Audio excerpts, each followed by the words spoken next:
Once upon a time, there was a world, and it had things and stuff and people in it. It had technology and maybe magic, nobody's quite sure. There was also a world above it, filled with angels that got their power from human emotions, and a world below it that seemed purely chaotic and destructive. These were called Heaven and Hell, only they weren't, they were called Solace and Torment. Anyway, back on the middle world, there was this woman named Aletta. She was basically immortal and didn't age. One day, some thirsty schmuck decided he loved this woman, but she refused to date someone who would just die in a couple dozen years because heartbreak sucks. So the guy decided he'd do some sort of funky ritual to make himself immortal, and then they could be in love, probably using magic, but again we're not 100% sure, and that ritual worked. Just kidding, it made the Calamity, which not only destroyed their world, but also separated and created infinite copies of that original world. Aletta, being immortal, was the only one not killed by the Calamity. However, her fate was much worse, as the splitting of the world into infinites tore her apart, and copied her too, each with remnants and fragments of her original personality and memories, but none of them being whole, and none of them being quite her. So a bunch of new worlds have just been created, but the original world also still existed. This was called the Old World. Eventually plant life grew and animals began to emerge, and at some point nature completely took over. Now we have giant gorilla apes, deadly stampedes, creatures literally bigger than mountains towering over their domain, and Aletta, who took on a naturalist form to help cultivate life and heal the animals of the Old World, which given its new nature, wink wink, was now called the Untamed World by those who would discover it later in the future. Eventually some early societies sprang up, creatures who developed sentience and began living in tribes known as the Warpath, working with the native animals and establishing all those good things like religion, spiritualism, basic magic, but they were still basically animals, so other things like howling at the moon, stampedes, hunting, and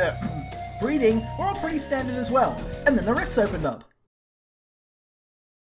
We'll cover that later.